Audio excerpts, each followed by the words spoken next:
In this video, we're going to tackle grading. So in the last video, we told Canvas how students earn their grade in the course, right? We set up this structure on the assignments page.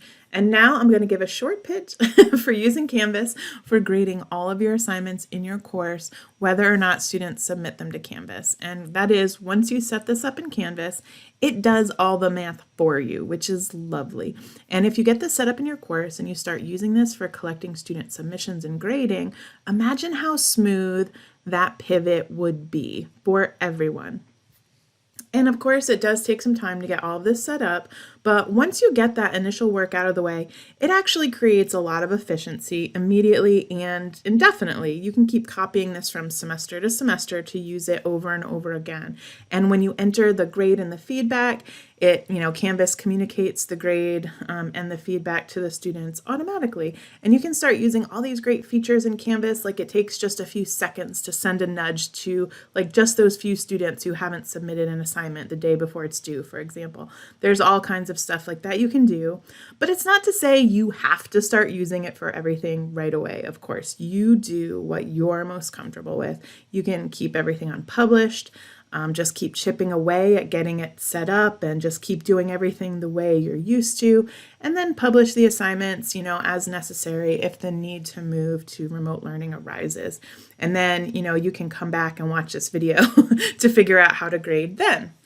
Or you can find that happy medium, pick one assignment to start with, pick your simplest assignment, set it up in Canvas, publish it, direct students to submit it there, and then use Canvas for grading that assignment.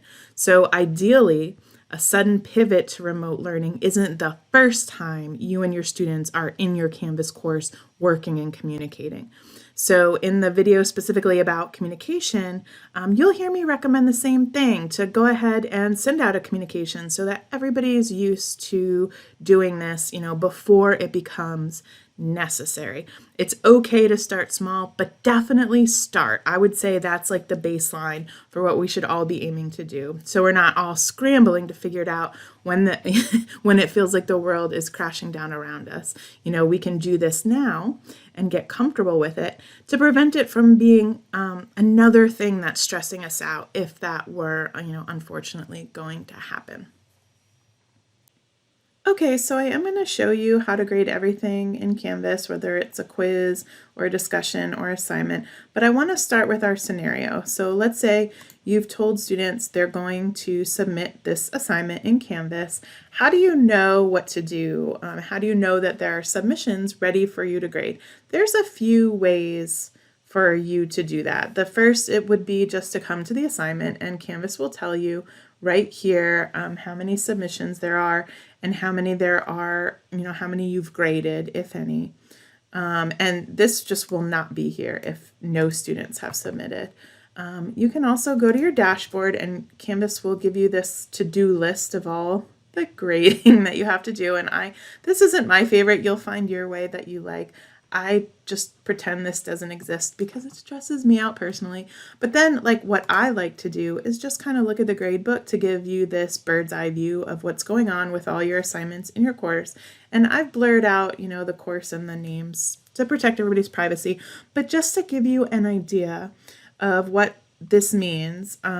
So you can see this is a quiz. This was not something I graded. This is something that Canvas graded for me, but I can come in here and kind of see everybody's grades, and I can see who hasn't completed the quiz yet. And then these are submissions. This is telling me that these students have submissions that I need to grade. So these are assignments. It'll also look like this if it's a quiz, that you have essay questions where Canvas can't grade it for you, or if it's a discussion. I can see here this student did the quiz and they did this first assignment, but they haven't done any of these other ones. And there's some color coding that will happen in here, like it'll be blue if the student was late, or red if it's missing, stuff like that. But let's go ahead and start grading. So I'm going to go to this assignment. I see that there's 0 of 1 submissions graded. So when I'm ready to start grading, I'm going to open SpeedGrader, just by clicking it, and that'll pop open in a new window or tab.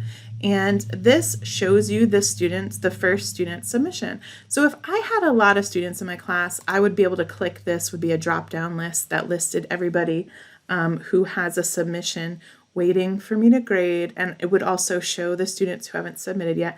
And I can kind of move through the submissions with these arrows or by navigating to different students in this list. And then there are some other options here. So the simplest thing is the grade, and this is where you input the grade, and you can simply just read the student's work and then type in their grade. So let's say it's a 90, you just type in 90. That's it. That's all you have to do. Let's go back to the gradebook. And you can see now it shows that test student got a 90 on that assignment, but there's more that I can do. That's like the simplest thing you can do, is just give the student their grade. You can also add comments here. So, and then I can just click submit.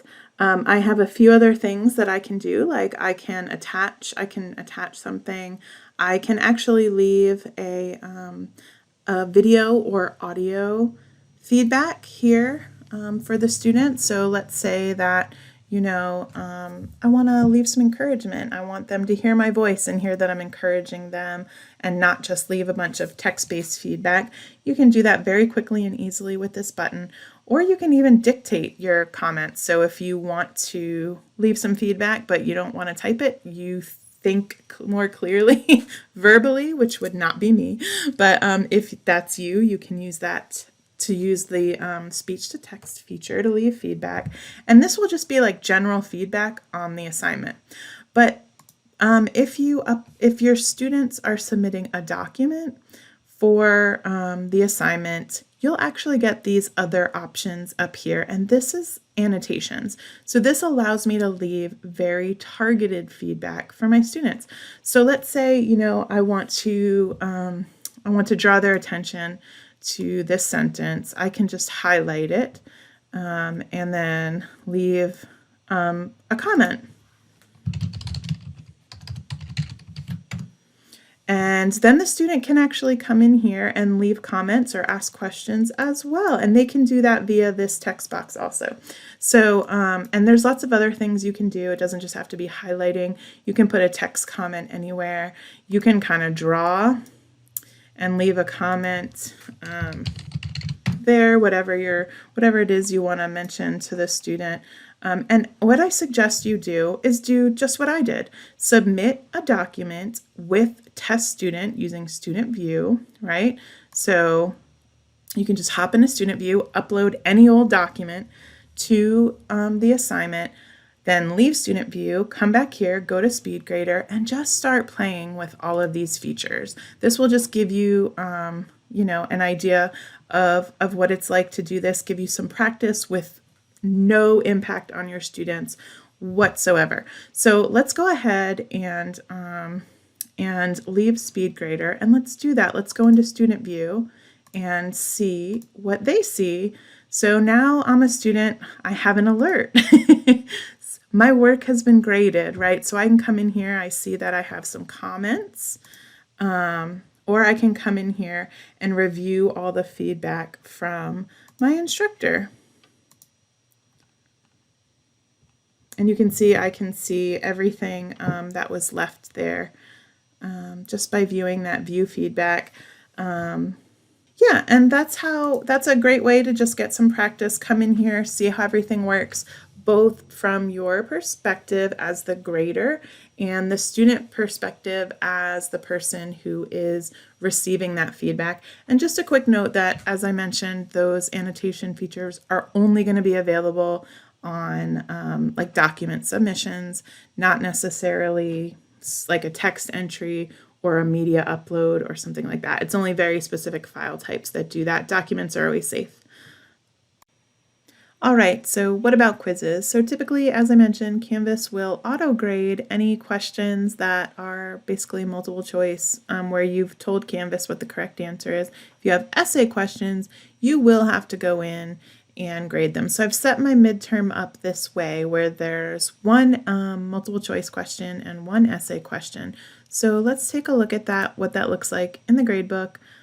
You can see that it's telling me there's a student submission. It doesn't have a grade here because there's still some work that needs to be graded.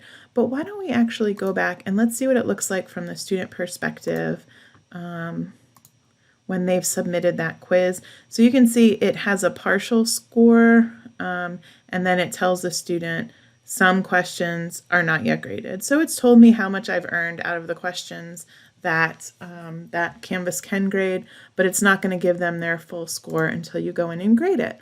So when we go into SpeedGrader for the quiz, it basically just tells you, it shows you that you have to grade this question. So when you come in here, you will basically just tell Canvas, you'll go to that question, read the student's answer. You can give some comments if you want to, and then you will give the student their grade on the quiz. And that's it. So now the grade is updated now that I've added the grade there. And when I go in the grade book, now you can see it's got the full grade and it no longer indicates that there's a submission waiting to be graded. Now let's take a look at grading graded discussion. So SpeedGrader is kind of hiding. It doesn't have the nice link right here like it did in assignments and quizzes. You'll have to click the three-dot menu to see SpeedGrader here. But you click it and then it opens SpeedGrader and it's just like grading an assignment. I can simply put the student's grade over here, but just so you know, what it's showing over here is all of the students' contributions in a row. So if this is a very long discussion, students are replying back and forth to each other, you might want to go view the full discussion, but you can also just view the individual students' contributions to the entire discussion in a nice neat row right here.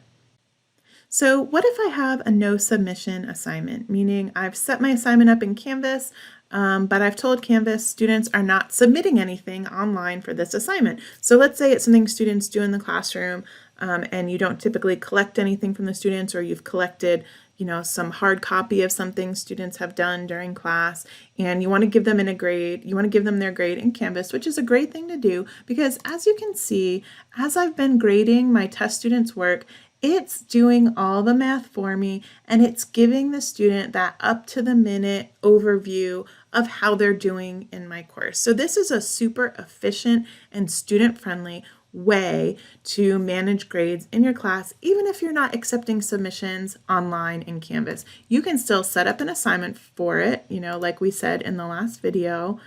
Just tell Canvas that there's no submission for this assignment.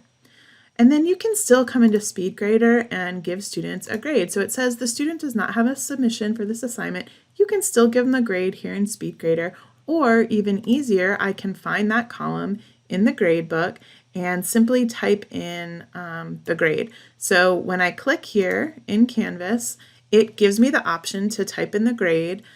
So let's say, I have a whole list of students here and they're all doing their presentations in class today. I can just open this up, type their grade in, or even click this arrow to get some more options. So I can give them their grade here, and I can leave a comment if I need to,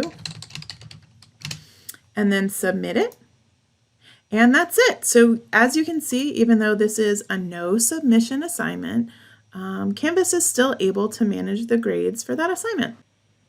Okay, so that should be enough to get you started with grading in Canvas. Of course, there are a lot of additional features and options related to grading in Canvas. As I mentioned, you can, come in here and message students who haven't submitted the assignment. You can set a default grade, so if a bunch of students haven't submitted their assignment, you can set that grade to 0 for all those students without having to go in and type that in individually. You can hide grades so that students are all getting their grades released at the same time instead of the grades kind of trickling out to students as you work on grading. You can set up a rubric and attach it to an assignment, which makes grading really easy and makes feedback really clear to students. You can even drop the lowest grade in one of your assignment categories. It's kind of like Walt Disney said, if you can dream it, you can do it, probably in Canvas. So that's what instructional technology consultants are here for. We're here to help you make what you want to happen in Canvas and with our other instructional technology tools. So please don't hesitate to reach out to us. You can always reach out to your school's ITC or contact 6Tech.